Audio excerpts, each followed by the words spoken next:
നാളെ നിയോജന ശുശ്രൂഷയുടെ ഭാഗമായിട്ട് നിങ്ങളോടൊപ്പം ലഭിച്ച ഈ സന്ദർഭത്തിൽ വളരെ സന്തോഷമുണ്ട്.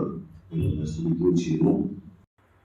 നമുക്ക് ഒരു വിഷയം ഇന്നത്തെ ചിന്തയ്ക്ക് ആധാരമായിട്ട് നേരത്തെ ഞങ്ങൾ തമ്മിൽ സംസാരിച്ചിട്ടുണ്ട്, അത് അറിയിച്ചിട്ടുണ്ട് എന്ന് ഞാൻ കരുതുന്നു. ആത്മീയ വളർച്ച എന്നുള്ള ഒരു വിഷയം, സ്പിരിച്വൽ ഗ്രോത്ത്.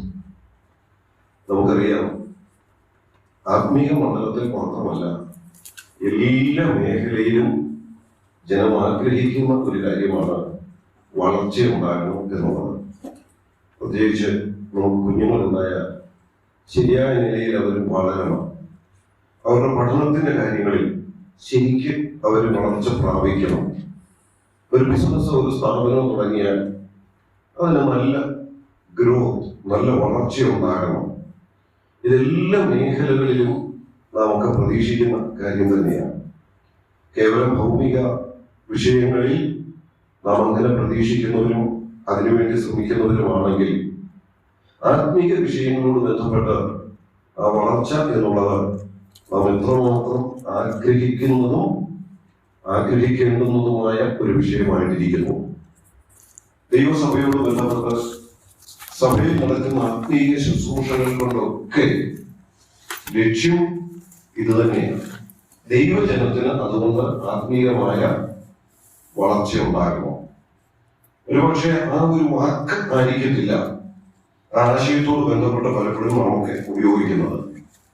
ആത്മീയമായി വളരുക, സ്പിരിച്വൽ ഗ്രോത്ത്, ആ ഒരു പദം അതിന് ഉപയോഗിക്കാം.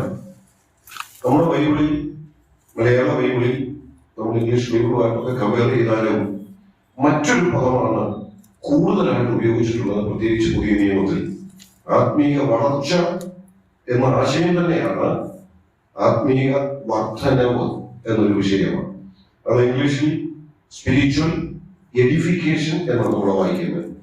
അപ്പം ആത്മീയ വളർച്ച, സ്പിരിച്വൽ ഗ്രോത്ത്, സ്പിരിച്വൽ എഡിഫിക്കേഷൻ. അതുപോലെ വേറൊരു പദം പുതിയ നിയമത്തിൽ ചില ഭാഗങ്ങളിൽ ഉപയോഗിച്ചിട്ടുണ്ട്, പക്വത, മെച്യൂരിറ്റി, സ്പിരിച്വൽ മെച്യൂരിറ്റി എന്ന ഒരു പദം. അതും ഇതിനെ തന്നെയാണ് സൂചിപ്പിക്കുന്നത്. ആത്മീയമായ ശിശുക്കളായവർ വളർന്ന് വളർന്ന് വളർന്ന് ആത്മീയമായ പക്വതയിൽ എത്തുക, അത് ആത്മീയ വളർച്ചയുടെ ഒരു ലക്ഷണമായിട്ട് തന്നെയാണ്. അപ്പൊ ആ ഒരു പദവും ഈ ആശയത്തെ സൂചിപ്പിക്കാനായിട്ട് ബൈബിളിൽ ഉപയോഗിച്ചിട്ടുണ്ട്. പൗലോസിന്റെ ലേഖനങ്ങളിലൊക്കെ ആത്മീയമായി ഉണ്ടായിരിക്കേണ്ട ക്വാളിറ്റികളെ കുറിച്ച് പറയുമ്പോൾ അത് മനസ്സിലാക്കാൻ വേറൊരു പദം ഉപയോഗിച്ചിട്ടുണ്ട്. നിറവ്, പെർഫെക്ഷൻ എന്നുള്ള ഒരു പദമാണ്. സ്പിരിച്വൽ പെർഫെക്ഷൻ, ആത്മീയമായ തികവ് എന്നോ ആത്മീയമായ നിറവ് എന്നോ ഒക്കെ അതിനെ വിശേഷിപ്പിക്കാം. അതും ഇത് തന്നെയാണ്, നമ്മുടെ ഈ വിഷയം തന്നെയാണ്. ആത്മീയമായ തികവിലേക്ക് എത്തുക എന്ന് പറഞ്ഞാൽ അതും ആത്മീയ വളർച്ചയെ തന്നെയാണ് സൂചിപ്പിക്കുന്നത്. വേറൊരു വാക്കാണ് ആ നിറവ് എന്നുള്ളതിന് ഞാൻ തികവ് എന്നൊരു പദമാണ് പറഞ്ഞത്. എന്നാൽ നിറഞ്ഞു വരിക, ഒരു പാത്രത്തിൽ വെള്ളം ഒഴിച്ചിട്ട് ആ പാത്രത്തിൽ നിറഞ്ഞു വരുന്നതിനെ കുറിച്ച് സ്പിരിച്വൽ ബി ഫിൽഡ് എന്നൊരു പദപ്രയോഗം, സ്പിരിച്വൽ ഫുൾനെസ്, ആത്മീക നിറവ്, ഇങ്ങനെ ചില പദങ്ങൾ മാറി മാറി ഈ വിഷയത്തെ സൂചിപ്പിക്കാനായിട്ട് ബൈബിളിൽ ഉപയോഗിച്ചിട്ടുണ്ട്. Spiritual growth, spiritual edification, spiritual maturity, spiritual perfection, spiritual fullness. ഇനി ഒരു പക്ഷേ നമ്മൾ വായിച്ചു പഠിച്ചുമൊക്കെ വരുമ്പോൾ ഇതേ ആശയം നൽകുന്ന മറ്റു ചില പദങ്ങളൊക്കെ നമുക്ക് ബൈബിളിൽ പുതിയ നിയമത്തിൽ കാണാനായിട്ട് കഴിയും. ഞാൻ ഇപ്പൊ പറഞ്ഞ ഈ പദങ്ങളെല്ലാം മാറി മാറി ഈ ഒരു ആശയത്തെ വ്യക്തമാക്കാനായിട്ട് പുതിയ നിയമത്തിൽ ഉപയോഗിച്ചിട്ടുണ്ട്. അതുകൊണ്ട് അത് ഓരോന്നും പറയുന്ന ഭാഗങ്ങൾ ഏതൊക്കെ എന്നെടുത്ത് നമുക്ക് അങ്ങനെ വിശദമായിട്ട് കൂടുതൽ ചിന്തിക്കാനായിട്ട് സമയമില്ല. ധാരാളം സമയമുണ്ട് എന്ന് പറഞ്ഞു. ആ സമയത്തിൽ തന്നെ നമ്മൾ ചിന്തിക്കുന്ന കാര്യങ്ങൾ എപ്പം വിശദമായിട്ട് നമുക്ക് ചിന്തിക്കാം. എന്നാൽ ഇങ്ങനെയുള്ള ഓരോ പദങ്ങളും അതിന്റെ മൂല ഭാഷയിലെ അർത്ഥങ്ങളും എല്ലാം എടുത്ത് വിശദമായിട്ട് പഠിക്കണമെങ്കിൽ ഈ സമയം പോരാ. അതുകൊണ്ട് പ്രധാനമായിട്ട് ഈ വിഷയത്തോട് ബന്ധപ്പെട്ട് തിരുവഴുത്തിൽ നാം മനസ്സിലാക്കേണ്ട ചില കാര്യങ്ങളാണ് നമ്മൾ 3 ക്ലാസ്സുകളിലായിട്ട് ഇന്ന് ചിന്തിക്കാനായിട്ട് ആഗ്രഹിക്കുന്നത്. നമ്മൾ ഈ ആത്മീയ വളർച്ച അല്ലെ സ്പിരിച്വൽ ഗ്രോത്ത് എന്ന് പറയുമ്പോൾ ഞാൻ ഇങ്ങനെ ആദ്യം പറയട്ടെ, ഇത് ആഗ്രഹിക്കാത്ത ഏതെങ്കിലും ദൈവമക്കളുണ്ടോ? ആത്മീയമായിട്ട് വളരണമെന്ന് ആഗ്രഹിക്കാത്ത ആരും തന്നെ ഇല്ല. എല്ലാവർക്കും ഉണ്ട്, പക്ഷെ വേണ്ട പോലെ സാധിക്കുന്നില്ലെന്നേ ഉള്ളൂ. ചിലപ്പോൾ ചിലരോടൊക്കെ സംസാരിക്കുമ്പോൾ ഇങ്ങനെ പറയുമ്പോൾ എനിക്ക് അതിനുള്ള പക്വതയൊന്നും ആയിട്ടില്ല. അത് അവർ തന്നെ പറയുന്നതാണ്. ചിലപ്പോൾ ഞാൻ ഇങ്ങനെ ചിന്തിക്കും, അങ്ങനെ പറയുന്നവർക്കായിരിക്കും ശരിക്കും ഞാൻ ആണ് എന്ന് വെളിപ്പെടുത്താൻ ശ്രമിക്കുന്നില്ല. അത് തന്നെ ഒരു പക്ഷേ ആത്മീയ വളർച്ചയുടെ ലക്ഷണമായിരിക്കാം. എന്നാൽ ചിലരെ സംബന്ധിച്ച് അവർക്ക് അതിൽ തന്നെ ഉള്ള ബോധ്യത്തിന്റെ അടിസ്ഥാനത്തിൽ കൂടെ പറയുന്നതായിരിക്കാം വേണ്ട നിലയിലുള്ള ആത്മീയമായ ഒരു വളർച്ചയോ പക്വതയോ എനിക്ക് പ്രാപിക്കാൻ കഴിഞ്ഞിട്ടില്ല എന്നുള്ളതാണ്. അങ്ങനെ പറയുമ്പോഴും ആ പറയുന്നവരുടെ എല്ലാം ഉള്ളിലുള്ള ഒരു വലിയ ആഗ്രഹമുണ്ട്, ഞാൻ ഇങ്ങനെ ഇരുന്നാൽ പോരാ, കുറച്ചുകൂടെ ആത്മീയമായിട്ട് വളരണം എന്നുള്ളത്. ഈ ആത്മീയ വളർച്ചയോട് ബന്ധപ്പെട്ട് നമുക്ക് വേണ്ടത് എന്തൊക്കെയാണോ അതെല്ലാം ദൈവം തന്നിട്ടുണ്ട്.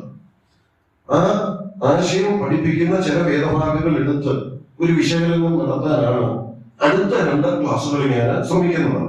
എന്നാൽ ഈ പ്രാരംഭത്തിലെ ക്ലാസ്സിൽ അതിനൊരു മുഖവുരയായിട്ട് ചില കാര്യങ്ങൾ മാത്രം ഓർമ്മിക്കുക. ആത്മീയ വളർച്ച എന്ന് പറയുന്നത് ദൈവവചനത്തിലെ ഒരു കൽപ്പന തന്നെയാണ്. ആത്മീയമായി വളരണം എന്നുള്ളത് 1-2 വാക്യങ്ങൾ മാത്രം അതോട് ബന്ധപ്പെട്ട് ഒന്ന് സൂചിപ്പിക്കാം. നാം ആത്മീയമായി വളരണം എന്ന് പറയുന്നത് നമ്മുടെ കേവലം ഒരാഗ്രഹമല്ല. മാനുഷികമായ എന്തെങ്കിലും കാര്യസാധ്യത്തിനു വേണ്ടി നമ്മൾ ആഗ്രഹിക്കുന്ന ഒരു കാര്യം മാത്രമായിട്ട് ഇരിക്കുന്നില്ല. അത് ദൈവവചനത്തിലെ പ്രമാണമാണ്, ദൈവവചനത്തിന്റെ കൽപ്പനയാണ്.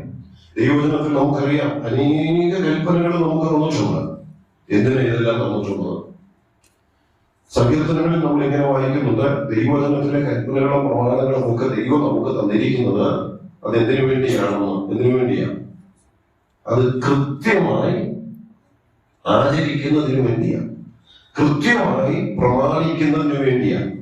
ദൈവവചനത്തിൽ ഇന്ന കൽപ്പനകളുണ്ട് എന്ന് കാണാതെ പഠിച്ചു വെക്കാനല്ല, മറിച്ച് ഇതിനകത്ത് തന്നിരിക്കുന്ന കൽപ്പനകളും പ്രമാണങ്ങളും മുഴുവൻ സങ്കീർത്തന പുസ്തകത്തിൽ പറയുന്നത് ഇത് കൃത്യമായി ആചരിക്കുന്നതിന് വേണ്ടിയാണ്. ആവർത്തന പുസ്തകം 6-ാം അധ്യായത്തിൽ ഇസ്രായേൽ മക്കളെ കുറിച്ച് പറയുമ്പോൾ പറയുന്നുണ്ട്, ഇതുപോലൊരു ശ്രേഷ്ഠ ജാതി ലോകത്തിൽ വേറെ ഇല്ല. അതിന് 2 കാരണങ്ങളാണ് 6-ാം അധ്യായത്തിന്റെ പ്രാരംഭ ഭാഗത്ത് പറയുന്നത്. ആവർത്തന പുസ്തകത്തില് ഇവരെ ശ്രേഷ്ഠ ജാതി എന്ന് പറയാനുള്ള 2 കാരണങ്ങൾ. ഒന്ന്, ഇവര് നിലവിളിക്കുമ്പോഴൊക്കെ ഇവരുടെ നിലവിളി കേട്ട് ഉത്തരം നൽകുന്ന ഇതുപോലൊരു ദൈവം വേറെ ആർക്കുമില്ല. അതുകൊണ്ട് അവരെ കുറിച്ച് പറയുക ഇവർ ശ്രേഷ്ഠ ജാതിയാണ്. എന്നിട്ട് 2ാമത്തെ കാരണം പറഞ്ഞിരിക്കുന്നത്, ഇവർക്കുള്ളതുപോലെ അനുസരിക്കാൻ കൊള്ളാവുന്ന പ്രമാണം വേറെ ആർക്കുമില്ല. അതുകൊണ്ട് അവരെ കുറിച്ച് പറയുന്നു അവർ ശ്രേഷ്ഠ ജാതിയാണ് എന്നാണ്. അപ്പൊ 2ാമത്തെ വിഷയം, ഇവർക്കുള്ളതുപോലെ പ്രമാണിപ്പാൻ കൊള്ളാവുന്ന അല്ലെ അനുസരിക്കാൻ കൊള്ളാവുന്ന കൽപ്പനകളും പ്രമാണങ്ങളും ലോകത്തിലെ വേറെ ഒരു ജാതിക്കും ഇല്ല എന്ന്.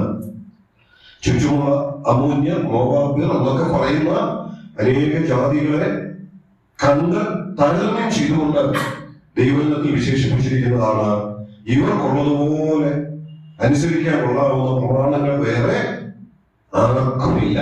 അത് ഇസ്രായേൽ ജനത്തെ കുറിച്ച് പറഞ്ഞതാണെങ്കിൽ ഇന്നിപ്പോ പുതിയ നിയമസഭ എന്ന നമ്മെ കുറിച്ച്, അഥവാ ഞാനും നിങ്ങളും ഉൾപ്പെടുന്ന ഈ ദൈവസഭയെ കുറിച്ച് പറയുവാണെങ്കിൽ നമുക്ക് ഇങ്ങനെ പറയാം, അന്ന് ഇസ്രായേൽ മക്കൾക്ക് കൊടുത്തിരുന്നതിനേക്കാൾ പൂർണ്ണമായ അർത്ഥത്തിൽ നമുക്ക് അനുസരിക്കാനും പ്രമാണിക്കാനും കൊള്ളാവുന്ന കൽപ്പനകളെ ദൈവവചനം അത് അതിന്റെ പൂർണ്ണതയിലാക്കി നമ്മുടെ കയ്യിൽ തന്നിട്ടുണ്ട്. അതുകൊണ്ട് നാം ഇസ്രായേൽ മക്കളെ കുറിച്ച് പറഞ്ഞിരിക്കുന്നതിനേക്കാൾ ചൂട് നല്ല വിശേഷണത്തിന് യോഗ്യനാണ്. അവരെ കുറിച്ച് പറയുമ്പോൾ എങ്ങനെയാ പറയുള്ളൂ, ഇതുപോലൊരു ശ്രേഷ്ഠ ജാതി വേറെ ഏതുള്ളൂ. എന്നാൽ ഇന്ന് ദൈവസഭയെ കുറിച്ച് ഞാൻ ഇങ്ങനെ പറയട്ടെ, ഇതുപോലൊരു അതിശ്രേഷ്ഠ ജാതി വേറെയില്ല. എന്ന് പറഞ്ഞാൽ എന്നെയും നിങ്ങളെയും പോലെ ദൈവസഭയിലെ അംഗങ്ങളെ പോലെ ഇതുപോലൊരു പ്രമാണം അനുസരിക്കാൻ കൊള്ളാവുന്നതാണ്. ഇതിനകത്ത് തന്നെ നമ്മൾ വായിക്കുന്നുണ്ടല്ലോ, ഇത് വായിക്കുന്നവനും വായിച്ച് കേൾക്കുന്നവനും എന്ന് പറഞ്ഞാൽ വായിക്കുന്നവൻ, കേൾക്കുന്നവൻ, കേൾപ്പിക്കുന്നവൻ, പ്രമാണിക്കുന്നവൻ, ഇവരെല്ലാവരും ആരാധന പറഞ്ഞിരിക്കുന്നത് ഭാഗ്യവാൻ എന്നാണ്. അപ്പൊ അതുപോലെ ഒരു അനുഭവത്തെയും അതുപോലെ ഒരു അനുഗ്രഹത്തെയും പ്രദാനം ചെയ്യുന്ന വേറെ പ്രമാണം ലോകത്തിലെങ്ങുമില്ല. ആ പ്രമാണത്തിന്റെ ഭാഗം തന്നെയാണ്, ആ കൽപ്പനയുടെ ഭാഗം തന്നെയാണ് നാം ആത്മീകമായി വളരണം എന്നുള്ളതാണ്. ഒന്ന് രണ്ട് വാക്യങ്ങൾ മാത്രം കൽപ്പന എന്നുള്ള നിലയിൽ ഞാനൊന്ന് സൂചിപ്പിക്കാം. പത്രോസ് എഴുതിയ 2-ാം ലേഖനം 3-ാം അധ്യായത്തിന്റെ 18-ാമത്തെ വാക്യം. 2 പത്രോസ് 3-ാം അധ്യായം 18-ാമത്തെ വാക്യം. നമ്മളിതൊരു പഠനം എന്നുള്ള നിലയിലായതുകൊണ്ട് എടുക്കുന്നവരത് വായിച്ചുകൂടെ പോയാൽ നല്ലതാണ്. 2 പത്രോസ് 3:18. 2 Peter chapter 3 verse 18. The last verse of the epistles of Apostle Peter. കൃപയിലും നമ്മുടെ കർത്താവും രക്ഷിതാവുമായ യേശുക്രിസ്തുവിന്റെ പരിജ്ഞാനത്തിലും വളരുകയും. 1 പത്രോസ് 2-ാം അധ്യായത്തിന്റെ 2-ാം വാക്യം, അത് അടുത്ത ക്ലാസ്സിൽ അല്പം ഞാൻ വിശദീകരിക്കുന്നതാണ്. രക്ഷയ്ക്കായി വളരുവാൻ. അവിടെ 2 ഭാഗത്തും പത്രോസ് അപ്പോസ്തലന്റെ ലേഖനങ്ങളിൽ, പൗലോസിന്റെ ലേഖനങ്ങളിൽ ഈ ആശയത്തെ കുറേയും കൂടെ വിശദമായിട്ട് പറയുന്നുണ്ട്. പിന്നാലെ നമ്മൾ ചിന്തിക്കുന്നതാണ്. എന്നാൽ ഈ 2 ഭാഗത്തും വളരുവീൻ എന്ന് പറഞ്ഞ് ഇതൊരു കൽപ്പനയായിട്ട് തന്നെയാണ് നമുക്ക് തന്നിരിക്കുന്നത്. അപ്പം ദൈവവചനത്തിലെ പ്രമാണങ്ങളിലൊന്ന്, ദൈവവചനത്തിലെ കൽപ്പനകളിൽ ഒന്നാണ് നാം ആത്മീയമായി വളരണം എന്നുള്ളത്. ഈ ആത്മീയ വളർച്ചയെ കുറിച്ചൊക്കെ നമ്മൾ ചിന്തിക്കുമ്പോൾ നമ്മുടെ മനസ്സിൽ വരുന്നത് എന്താ? ഒരു സഭ നല്ല വളർച്ചയുണ്ടെന്ന് നമ്മൾ പറയണമെങ്കിൽ എന്തിന്റെ അടിസ്ഥാനത്തിലാണ് നമ്മൾ പറയുന്നത്? സാധാരണ നമ്മൾ മാനുഷികമായി ഒരു സ്ഥലം സഭയെ കുറിച്ച് നല്ല വളർച്ചയുള്ള ഒരു സഭയാണ് അത് പറയുമ്പോൾ ആത്മീയ വളർച്ച എന്നുള്ളത് തന്നെ ഉദ്ദേശിക്കുന്നത്. ആ ഉദ്ദേശത്തോടെ പറയുമ്പോഴും നമ്മുടെ മനസ്സിൽ വരുന്ന ആശയം എന്താ? സഭ തുടങ്ങി ഒരു 10 പേരെ തുടങ്ങി, 1 വർഷം കഴിഞ്ഞപ്പോൾ അത് 15 ആയി, 2 വർഷം കഴിഞ്ഞപ്പോൾ 30 ആയി, 3-4 വർഷം ആയപ്പോഴത്തേന് 19 പേരുണ്ട്. സഭ നല്ലപോലെ വളർന്നു. നമ്മള് ആ വളർച്ച അളന്നത് എന്തിന്റെ അടിസ്ഥാനത്തിലാണ്? ആ വളർച്ചയെ നമ്മൾ അളന്നത് എണ്ണത്തിന്റെ അടിസ്ഥാനത്തിലാണ്, ക്വാണ്ടിറ്റിയുടെ അടിസ്ഥാനത്തിലാണ് നമ്മൾ വളർച്ചയെ അളന്നത്. ഒരു ദൈവദാസനെ തന്നെ വളരെ ശുശ്രൂഷയ്ക്കൊക്കെ വന്നു, ഇപ്പൊ നല്ല ആത്മീയ വളർച്ചയിലാണ് എന്ന് നമ്മൾ പറയുമ്പോൾ അത് എന്തിന്റെ അടിസ്ഥാനത്തിലായിരിക്കും? എവിടെ നോക്കിയാലും നോട്ടീസിൽ അദ്ദേഹത്തിന്റെ പേരുണ്ട്, തിരക്ക് പിടിച്ച് ഓടി നടക്കുകയാണ്, ഒത്തിരി ശുശ്രൂഷകൾ ചെയ്യുന്നുണ്ട്. ആ ശുശ്രൂഷയുടെ എണ്ണം നോക്കിയിട്ട് നമ്മൾ പറയും അദ്ദേഹം നല്ലപോലെ ആത്മീകമായി വളർന്നിട്ടുണ്ട്. നമ്മുടെയൊക്കെ മനസ്സിലിരിക്കുന്ന കാഴ്ചപ്പാടാണ് ശുശ്രൂഷയുടെ എണ്ണത്തിന്റെ പെരുപ്പത്തിൽ, സഭയിലെ ആളിന്റെ എണ്ണത്തിന്റെ പെരുപ്പത്തിൽ, അല്ലെങ്കിൽ നമുക്ക് ഇങ്ങനെ പറയാം, കേവലം ക്വാണ്ടിറ്റിയുടെ അടിസ്ഥാനത്തിലാണ് നമ്മൾ ആത്മീക വളർച്ചയെ അളക്കുന്നത്. പക്ഷെ അതല്ല ആത്മീയ വളർച്ച. 10 ഉള്ളെങ്കിലും 1-10 ചൊവ്വായി പോകുന്നുണ്ടെങ്കിൽ അതാണ് ആത്മീയ വളർച്ച. അതുകൊണ്ട് പ്രാരംഭത്തിൽ തന്നെ ഞാൻ ഇങ്ങനെ ആ വിഷയത്തെ പറയട്ടെ. ശരിയായ ആത്മീയ വളർച്ച എന്ന് പറയുന്നത് എണ്ണത്തിലുള്ള വളർച്ചയല്ല, ഗുണത്തിലുള്ള വളർച്ചയാണ്, ക്വാളിറ്റിയിലുള്ള വളർച്ചയാണ്. അതാണ് ശരിയായ ആത്മീയ വളർച്ച എന്ന് പറയുന്നത്. നമ്മളെ തന്നെ വ്യക്തിപരമായിട്ട് നമ്മുടെ ആത്മീയ വളർച്ചയെ നോക്കുന്നതും വ്യക്തിപരമായിട്ട് നമ്മുടെ ആത്മീയ വളർച്ചയെ അളക്കുന്നതും ഗുണത്തിന്റെ അടിസ്ഥാനത്തിലായിരിക്കണം. മറിച്ച് ഞാൻ ചെയ്യുന്ന ശുശ്രൂഷകളുടെ വലിപ്പത്തിന്റെ, എണ്ണത്തിന്റെ കൂടുതൽ, സഭയിൽ ഞാൻ എത്രമാത്രം കൂടുതൽ കാര്യങ്ങളിൽ ഏർപ്പെടുന്നു എന്നുള്ളതിന്റെ കേവലം അതിന്റെ മാത്രം അടിസ്ഥാനത്തിൽ ആയിരിക്കരുത്. ഇതൊക്കെ വേണം, അതൊക്കെ വളർച്ചയുടെ ചില ലക്ഷണങ്ങളാണ്. പക്ഷേ ശരിയായ ഗുണങ്ങളില്ലാതെയും ഇതൊക്കെ, ശരിയായ ആത്മീയ വളർച്ച ഇല്ലാതെയും ഇതൊക്കെ ചെയ്യാനായിട്ട് സാധിക്കും. അതുകൊണ്ടാണ് ഞാൻ പറഞ്ഞത്, ശരിയായ ആത്മീയ വളർച്ചയെ നാം കാണുന്നത്, നാം അളക്കേണ്ടത് ക്വാണ്ടിറ്റിയുടെ അടിസ്ഥാനത്തിലല്ല, പിന്നെ ക്വാളിറ്റിയുടെ അടിസ്ഥാനത്തിലാണ്. അപ്പൊ അത് ദൈവത്തിന്റെ കൽപ്പനയാണ്, അങ്ങനെ വളരണം എന്നുള്ളത്. 1-ാം നൂറ്റാണ്ടിലെ ദൈവസഭയെ കുറിച്ച് പറയുമ്പോഴൊക്കെ എണ്ണത്തിൽ പെരുകി വന്ന കാര്യവും പറയുന്നുണ്ട്. പക്ഷെ എണ്ണത്തിൽ പെരുകിയതിനോടൊപ്പം ആത്മീക ഗുണങ്ങളിലും പെരുകി വന്ന കാര്യങ്ങൾ അവിടെ പറയുന്നുണ്ട്. എവിടൊക്കെ ആത്മീകമായ അധപ്പതനം സംഭവിച്ചിട്ടുണ്ടോ അവിടൊക്കെ സംഭവിച്ച പരാജയങ്ങളെ കുറിച്ചും അതത് വേദഭാഗങ്ങളിൽ അപ്പോസ്തലപ്രവൃത്തികളുടെ പുസ്തകത്തിൽ സഭാചരിത്രത്തെ കുറിച്ച് പറയുന്നത് സൂചിപ്പിച്ചിട്ടുണ്ട്. ഞാൻ ഒന്നാമത്തെ ആശയം ഇങ്ങനെ പറയട്ടെ, ആത്മീയ വളർച്ച എന്ന് പറയുന്നത് അത് ദൈവത്തിന്റെ കൽപ്പനയാണ്. രണ്ടാമത്തെ ആശയം, ആത്മീയ വളർച്ച എന്ന് പറയുന്നത് കേവലം എണ്ണത്തിലുള്ള വളർച്ചയല്ല, ഗുണത്തിലുള്ള വളർച്ചയാണ്. ഇനി വളരണമെങ്കിൽ എന്തു വേണം? ഞാൻ പൊതുവായിട്ട് മുഖവുരിയായിട്ട് ചില കാര്യങ്ങളാണ് ഈ ആദ്യത്തെ ക്ലാസ്സിൽ പറയുന്നത്. വളരണമെങ്കിൽ എന്തു വേണം? ഞാനൊരു സാധനം എന്തെങ്കിലും ആട്ടെ ഇവിടെ വെച്ചിട്ട്, അല്ലെ ഒരു ബുക്ക് ഇവിടെ വെച്ചിട്ട് പോവാം, ഇന്ന് നാളെ മീറ്റിംഗ് ഒക്കെ കഴിഞ്ഞിട്ട് ഞാൻ ഇവിടുന്ന് പോവാം. നിങ്ങളോട് പറയാം 6 മാസം അല്ലെ 2 വർഷം കഴിയുമ്പോൾ വെച്ച് പോയ ആ വസ്തുവിന് എത്രമാത്രം അന്നത്തതിനേക്കാൾ നീളവും വീതിയും കൂടി എന്ന് ചോദിച്ചാൽ നിങ്ങൾ എന്തായിരിക്കും മറുപടി പറയുന്നത്? 2 വർഷം കഴിഞ്ഞിരിക്കുന്നത് എന്ന് മറുപടി പറയും. അത് അതുപോലെ അവിടെ എന്നവിടെ വെച്ചപ്പോ, അല്ലെ അന്നവിടെ വെച്ചപ്പോ എങ്ങനെ ഉണ്ടായിരുന്നോ അതുപോലെ അവിടെ ഇരിപ്പുണ്ട്. അതിനൊരു വ്യത്യാസവും വന്നിട്ടില്ല. എന്താ കാരണം? ആ ഒരു കുഞ്ഞ് ഒരു 2 വർഷം കഴിഞ്ഞ് ഞാൻ കാണുകയാണെങ്കിൽ ഇതുപോലാണ് ഇരിക്കുന്നത്. അതിന് കുറച്ചുകൂടെ വലിപ്പം വെക്കും, പല നിലകളിലുള്ള മാറ്റങ്ങൾ അതിന്റെ സ്വഭാവത്തിൽ വരാം, വളർച്ച ഉണ്ടാകും. എന്താ ഈ രണ്ടിനും തമ്മിലുള്ള വ്യത്യാസം? ഞാനവിടെ വെച്ചിട്ട് പോകുന്ന ആ പുസ്തകത്തിന് ഒരു മാറ്റവും സംഭവിക്കുന്നില്ല, എന്നാൽ ആ കുഞ്ഞിന് 2 വർഷം കൊണ്ട് വളരെ മാറ്റങ്ങൾ സംഭവിക്കുന്നു. എന്താ വ്യത്യാസം? ഒന്നിന് ജീവനില്ല, മറ്റതിന് ജീവനുണ്ട്. ജീവൻ ഉള്ളത് വളരും, ജീവൻ ഇല്ലാത്തത് വളരുന്നില്ല. ആത്മീക വളർച്ചയുണ്ട് എന്ന് പറയുന്നത് എന്തിന്റെ അടയാളമാണ്? ജീവനുണ്ട് എന്നുള്ളതിന്റെ അടയാളമാണ്. എനിക്കും നിങ്ങൾക്കും ആത്മീയ വളർച്ച ഇല്ലെങ്കിൽ അതെന്തിന്റെ അടയാളമാണ്? 10 വർഷം മുമ്പ് രക്ഷിക്കപ്പെട്ട പോലെ ഇപ്പോഴും ഇരിക്കുന്നു. ഒരു വളർച്ചയില്ലെങ്കിൽ അതിന്റെ അർത്ഥം ആ പുസ്തകവുമായിട്ട് ഒരു വ്യത്യാസവുമില്ല, ഒരു തടിക്കഷ്ണവുമായിട്ട് ഒരു വ്യത്യാസവുമില്ല എന്ന് പറഞ്ഞാൽ നമ്മുടെ ഉള്ളിൽ ആ ജീവൻ എന്ന് പറയുന്നത് സ്പിരിച്വൽ ലൈഫാണ്. ആത്മീയ ജീവനില്ല എന്ന, ആത്മീയ ജീവൻ ഉണ്ടെങ്കിൽ ആത്മീയമായി വളരും. അപ്പൊ ആത്മീയ വളർച്ച എന്ന് പറയുന്നത് എന്തിന്റെ അടയാളമാണ്? ആത്മീയ വളർച്ച എന്ന് പറയുന്നത് ആത്മീയ ജീവൻ ഉള്ളിലുണ്ട് എന്നുള്ളതിന്റെ അടയാളമാണ്. നമുക്ക് തന്നിട്ടുള്ള ആത്മീയ ജീവനെ കുറിച്ച് ദൈവജനത്തിൽ തന്നെ നമ്മൾ എന്താ വായിക്കുന്നത്? യോഹന്നാന്റെ സുവിശേഷം 3-ാം അധ്യായത്തിന്റെ 16-ാം വാക്യത്തിൽ ആ ജീവനെ കുറിച്ച് പറയുമ്പോൾ എങ്ങനത്തെ ജീവനുണ്ടെന്നാ പറയുന്നത്? നിത്യജീവൻ. യോഹന്നാന്റെ സുവിശേഷം 10-ാം അധ്യായത്തിൽ നമുക്ക് നൽകപ്പെട്ട ജീവനെ കുറിച്ച് പറയുമ്പോൾ പറയുന്നത് എങ്ങനെയാണ്? സമൃദ്ധിയായ ജീവൻ, eternal life, life in abundance. ഇതൊക്കെയാണ് നമുക്ക് നൽകപ്പെട്ട ജീവന്റെ പ്രത്യേകതയായിട്ട് തിരുവഴുത്തിൽ പറയുന്നത്.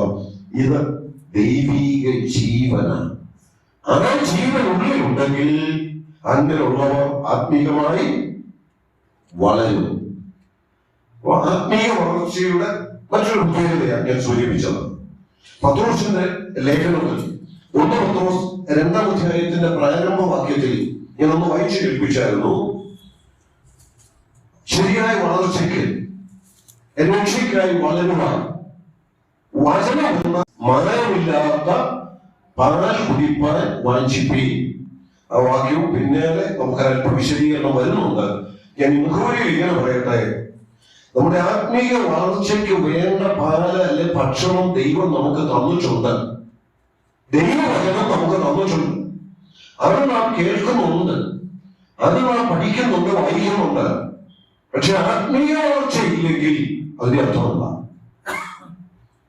വചനം കേൾക്കുന്നുണ്ട്, പക്ഷേ നമ്മുടെ ഉള്ളിൽ അത് പ്രവർത്തിക്കുന്നില്ല. വചനം ക്രിയ ചെയ്യുന്നു എന്നുള്ളതിന്റെ തെളിവ് കൂടിയാണ് ആത്മീക വളർച്ച എന്ന് പറയുന്നത്.